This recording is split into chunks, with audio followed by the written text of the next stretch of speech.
لەم 8 ساڵەدا موچەی 12 مانگیان بە تەواوەتی پێنەداوین و 36 مانگیش چارەگێکیان نیوەی موچەکانیان پێداوین. هاوکات لە ساڵی 2016دا بە نایاسایی لە بەرزکردنەوەی مامۆستایان و فەرمانبەرانی مەدەنیان لە هەرێمدا ڕاگرتووە. لە ئەم ساڵیشدا کە نرخی نەوت لە بەرزترین ئاسدایە و هیچ مانگێک موچەیان لە کاتی خۆیدا دابەش نەکردووە. تا ئێستا بەشێک لە موچەخۆران و خانەنشینان موچەی مانگی دویان وەرنەگرتووە و تا ئێستا 4 خانەنشین لەسەرەی وەرگرتنی موچەدا گیانیان لەدەستداوە.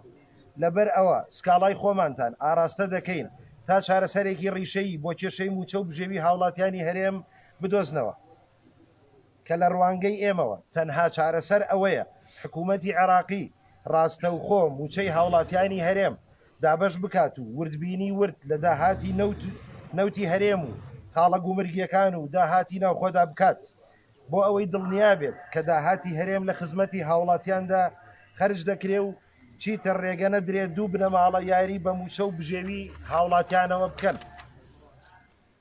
لە کۆتاییدا ئێمە پرسیار دەکەین ئایا پارێزەری دەستور هەیە؟ بۆچی جوڵەیەک نابینین بۆ چارەسەری کێشەکانمان؟ بۆچی دەسەڵاتە فیدراڵیەکان بێدەنگن بەرامبەر ئەو هەموو ستەمەی دەرحەق بە هاوڵاتیان و مامۆستا و فەرمانبەرانی بەشێکی گرنگی کۆمەڵگەی عێراقی دەکرێت؟ هاوکات ئومێدەوارین بە زووترین کات کەیسی موچەی مامۆستایان یەکلایی بکرێتەوە و ڕاستەوخۆ لە بەغداوە دابەش بکرێت لە ڕێگەی ئەو بانکە عێراقیانەی تا ئێستا هەرێم ڕێگە بەکردنەوەی لقەکانیان نادات و چاوەڕوانی وەڵامدانەوەی خێرا و دەست بەجێی فراکسیۆنە پەرلەمانیەکان و دەسەڵاتە فیدراڵیەکانین بۆ چارەسەری ڕیشەیی ئەو کێشە دروستکراوانەی دەسەڵاتدارانی گەندەڵی هەرێم نایەنەوێت چارەسەری بکەن لە ڕێگەی دەرچواندنی یاسایەک کە بە یەکجاری کۆتایی بهێنێ بە یاریکردن بە بژێوی خێزان و مناڵەکانمان. بژێوی و موچەی حەقی مکتەسەبی موچەخۆرانی هەرێمی کوردستان نەبوونی سندوقی خانەنشینی ئەوەی کە لە هەرێم هەیە بەڕاستی خراپترین جۆر و شێوازی حکومڕانیە کە ئینسان ناتوانێت تعبیری لێ بکات لە خراپیە.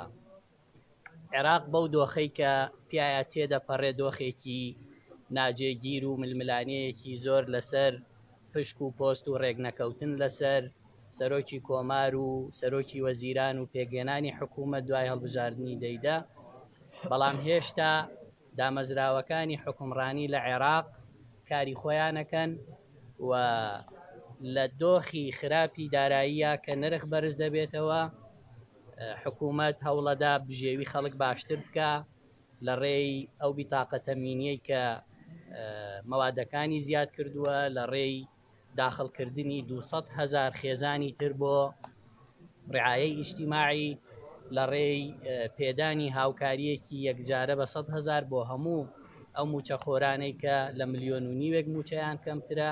جگەلەوە لقی بانقەکانی عێراق قەرز و سولفە دەدات بە هاوڵاتیان بە موچەخۆران، بەڵام بەداخەوە لە هەرێمی کوردستان نرخی نەوت لە بەرزترین ئاستایە. موچەی مانگی 2 کە ئێستا ئێمە لە مانگی 4 هێشتا بەشێک وەری نەگرتووە. بۆیە ئەمەی کە لە هەرێم ڕۆدا هیچ پاساوێکی نییە و هیچ پێناسەیەکی لە خراپیان نییە. ئێمە چاوەڕێی ئەوەین لە عێراق حکوومەت دروست ببێ و یاسای موازنە بێت و چاوەڕێی ئەوەین کە بزانین حکوومەتی هەرێم چۆن مامەڵە دەکات لەگەڵ ڕێکەوتنی نوێ لەگەڵ عێراق و چۆن مامەڵە لەگەڵ بڕیارەکانی دادگای فیدراڵیەکە تایبەت بە نایاسایی بوونی هەناردە و فرۆشی نەوتی هەرێمی کوردستان کە داهاتەکەشی نادیارە و دەبینن دۆخی موچە و بژێوی خەڵکی کوردستانیش چۆنە.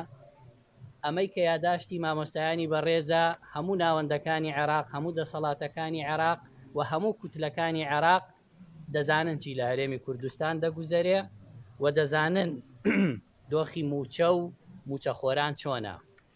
واتە ئەگەر ئەم داوایەش نەبێ کە لە خولی پێشووی ئەنجومەنی نوێنەران داوای مامۆستایان کاری لەسەر کراوە کە هەرچەندە من تێبینیم هەیە لەوەی کە بتوانین تەنها مامۆستایان چارەسەر بکەین، ئێمە دەبێ کۆی مافی موچەخۆران، کۆی شایستە داراییەکانی خەڵکی کوردستان بە یەک پاکێز دیفاع لێ بکەین بۆ ئەوەی بتوانین لەم قۆناغە دەرباز ببین، مافی دارایی و شایستەی دارایی خەڵکی کوردستان لە یاسای موازنەی ساڵانەی عێراق بچەسپێنین و عێراق مافی خۆیەتی هەرێم مافی خۆیەتی شایستەی دارایی خۆی لە عێراق وەربگرێ، بەڵام عێراقیش داوای ئەوواکە کە داهاتە ئیتیحادیەکان تەسلیم بە عێراق بکرێتەوە بۆ ئەوەی شایستەی تەواوی خەڵکی هەرێمی کوردستان بدرێ. ئێمە ناتوانین دیفاع لە هەرێم بکەین کاتێک خۆی نەوت بفرۆشێ، داهاتە ئیتیحادیەکان بەرێ و دیار نەبێ و بانقەکان پارەی تیا نەبێ